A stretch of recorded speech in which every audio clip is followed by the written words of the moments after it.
Bienvenue dans le dernier espace de liberté avant la fermeture pour travaux.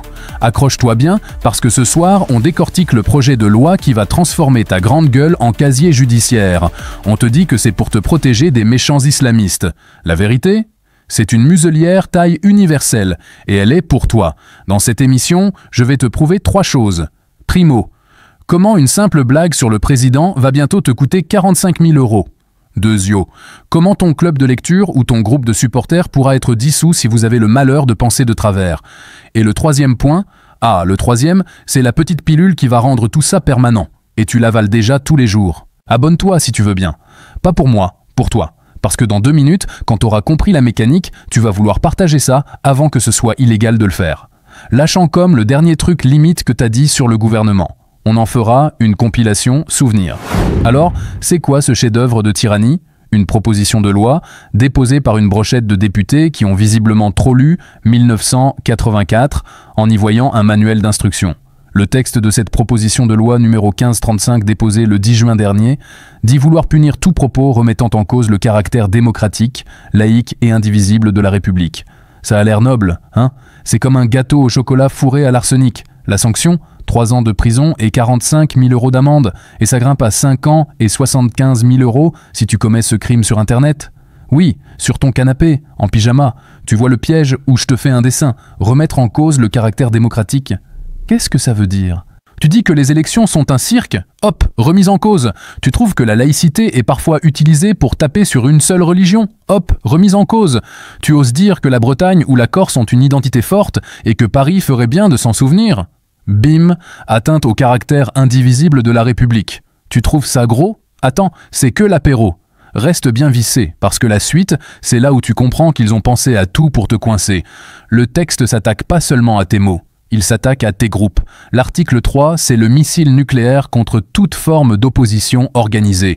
Il punit le fait de créer, financer, animer, ou diriger une structure, association, collectif qui diffuserait ces fameux contenus anti-républicains. Traduction, tu montes une asso pour lutter contre la construction d'une méga-bassine. Vous critiquez l'État, donc vous remettez en cause ses décisions démocratiques. Dissolution.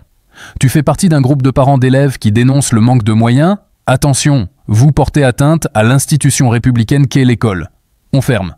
Tu comprends la perversité du truc ?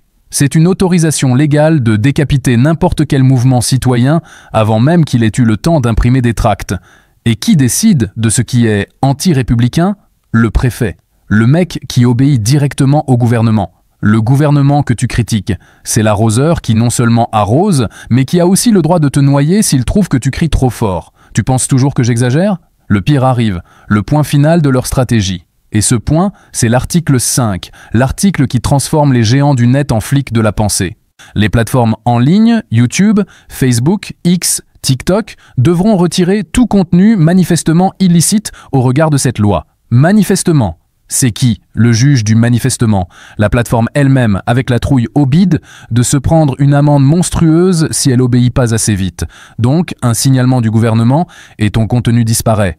Ta vidéo saute, ton compte est suspendu. Pas de procès, pas de débat, juste un clic. C'est la censure automatisée, préventive. Tu seras coupable par défaut. Le simple fait de critiquer la politique énergétique du pays, atteinte aux institutions, tu partages un article qui démontre l'inefficacité d'une loi, remise en cause du caractère démocratique, une caricature un peu trop piquante, haine contre un dépositaire de l'autorité publique, ton espace d'expression, ce sera la page blanche.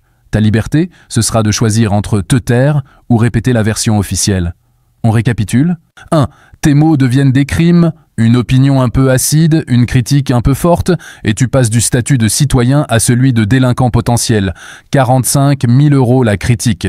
Ça fait cher la liberté d'expression. 2. Tes groupes deviennent des cibles. La moindre association, le moindre collectif qui dérange pourra être dissous sur décision d'un type nommé par ceux que vous critiquez. Fin de la contestation organisée. 3. Internet devient une prison numérique. Les GAFAM, sous la menace, deviendront le bras armé de la censure d'État, effaçant toute trace de dissidence avant même que tu puisses la voir.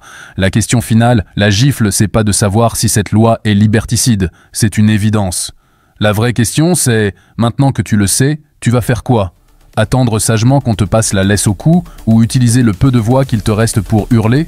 Dis-moi en commentaire ce que tu penses être le premier truc qui sera interdit si cette loi passe. Abonne-toi et active cette putain de cloche, parce que les infos comme ça, tu les entendras pas au journal de 20 h. Like cette vidéo pour la faire monter, qu'elle échappe au premier censeur. On se retrouve très vite, portez-vous bien. Et n'oubliez jamais, tout ce qu'on vous raconte n'engage que vous.